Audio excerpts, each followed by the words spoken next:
invitados. Doctor Elmer Cuba, igual lo invito a darnos un panorama, una interpretación un poco corta ya sobre el panorama internacional para entrar a la pregunta obvia también. ¿Estamos por buen camino? ¿Se están tomando buenas medidas? ¿Qué es lo que tendríamos que tener los ciudadanos comunes y corrientes del Perú frente a este grave problema de la crisis mundial? Y en el fondo, aparte de confianza y de a veces hasta optimismo, ¿cómo conducirse?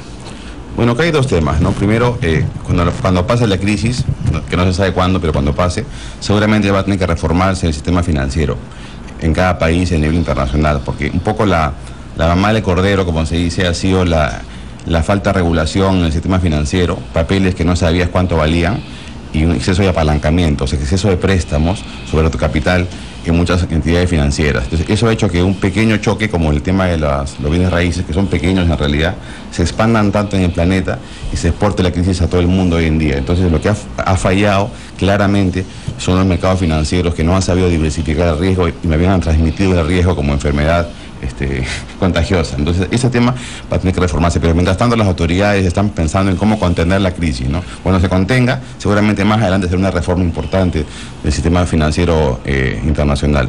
Ahora, ¿cómo se contiene la crisis? Básicamente los países están tomando medidas monetarias y fiscales muy importantes, y ya está llegando al límite de la política monetaria en muchos países, digamos, avanzados, Europa, Estados Unidos, Japón, que ya han jugado sus fichas, digamos, y han bajado la tasa de interés casi a cero, y ahora les queda nomás seguir abriendo las ventanillas y prestándole liquidez a todo aquel que pida para evitar un problema mayor. Y los tesoros, los fiscos, los MEFs, digamos, en todo el mundo, también han comenzado una estrategia de expansión del gasto público contra sus ahorros. Los que tienen déficit fiscal va a ser más complicado que hagan esta respuesta de gasto, ¿no? Porque no hay quien les preste esa expansión fiscal, esos planes que van a tener de gasto público. En el caso de América Latina, ¿cuáles serían esos países que no pueden hacer este México, Brasil, Colombia, ¿no? Los agarra con un problema fiscal, entonces va a ser difícil que respondan. Argentina, que está fuera del sistema, ¿no? O Ecuador. Países como Perú, Chile son los únicos que pueden responder un poco con cierta solvencia fiscal algún tiempo, ¿no? Más tiempo Chile que Perú en realidad. Perú tampoco no puede tirar todo el ahorro por la borda, ¿no? Recién tenemos 3 años de ahorro. Esa es la discusión que se ha estado planteando. ¿Cuánto tiempo? ¿1 año? ¿2 años? Más tampoco.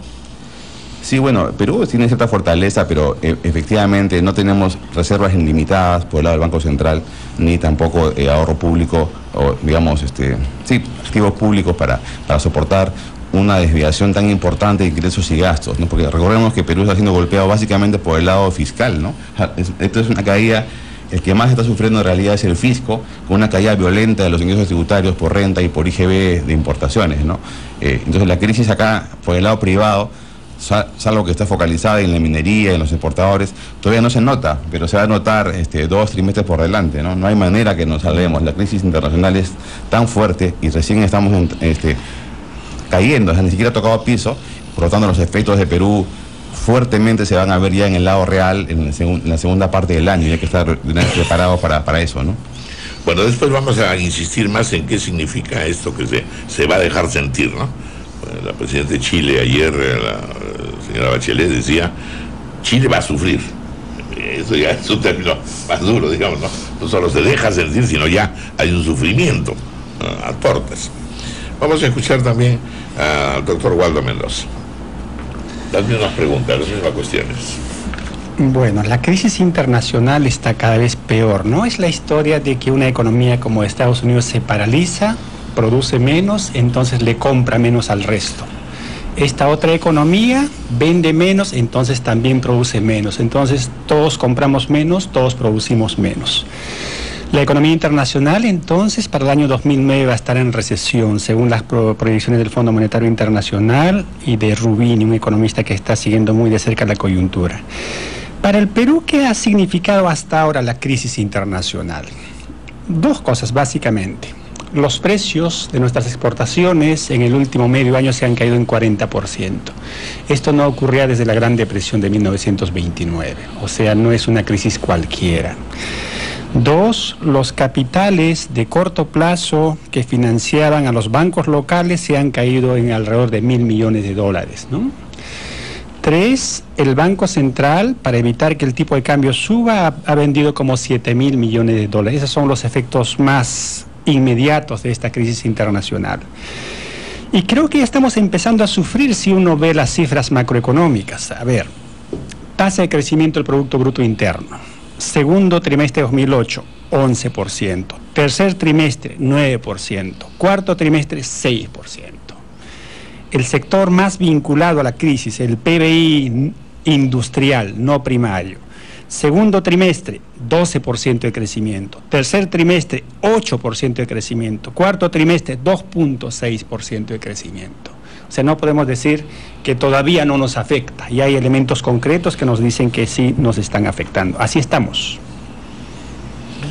¿Y las respuestas que se están intentando hasta el momento, qué le parece?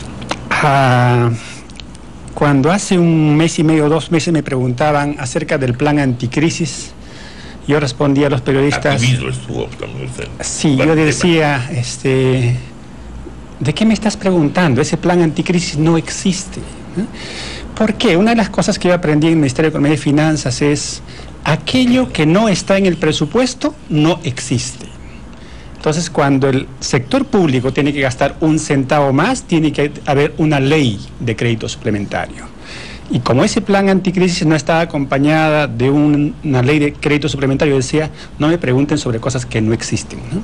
Entonces, efectivamente, no existía. Hemos estado discutiendo, hablando, don Raúl ha invertido harto tiempo discutiendo sobre un tema que no existía. Ahora ya existe. Has hecho recordar usted el dicho mexicano, el famoso dicho mexicano que dice, vivir fuera del presupuesto es vivir en el error. Eso. El tema del trabajo. Entonces, la nueva administración, felizmente, ya está haciendo cosas que existen. Hay que discutir la dosis, la dirección, pero creo que algo raro pasa en el Perú, porque en todo el mundo, desde que la crisis se desencadenó, los fiscos, los ministerios de Economía y Finanzas han empezado a hacer una política fiscal expansiva. Uno mira los datos del gobierno central, del gasto público no financiero del último trimestre de este año, crecimiento 0. Eso es increíble, ¿no? Porque justo cuando se necesita gastar, el fisco paraliza el gasto público. Ahí están las cifras del Banco Central de Reserva, crecimiento del gasto no financiero último trimestre de 2008, 0. Por lo tanto, eso ya tiene una inercia. Por lo tanto, cambio de ministro. Eso debe ser parte de la explicación. Entonces, ahora felizmente se reconoce que hay un problema, se reconoce que hay un error de política fiscal, y ahora estamos empezando a hacer algo que debíamos haber hecho hace medio año. Podemos discutir las dosis y la mezcla de política, porque hay 3 plagas para un país. Hay 3 plagas que pueden derrumbar un país, derrumbar un gobierno. Una plaga es la inflación, otra plaga es la recesión, otra plaga es una crisis de balance de pagos que haga que manejar el dólar sea muy complicado. Las 3 plagas lo tuvimos en el 88. Inflación, recesión, salto del tipo de cambio. 2 plagas tuvimos en el 98. Recesión y salto en el tipo de cambio. Ahora, felizmente, una de estas plagas, la inflación, es un tema del que podemos olvidarnos. La inflación va a bajar sola, tanto por motivos internacionales como por motivos domésticos. Hay 2 plagas que hay que combatir simultáneamente y con la misma importancia. 2, impedir la recesión. Y 3, impedir el agravamiento del sector externo. Las exportaciones están cayendo a un ritmo mensual de 10, 15, 20%. Las importaciones están todavía paralizadas, por lo tanto, no sería extraño que terminado este año terminemos con un déficit comercial de alrededor de 5.000, 6.000 millones de dólares, que puede ser un gran problema para el país. Muy bien.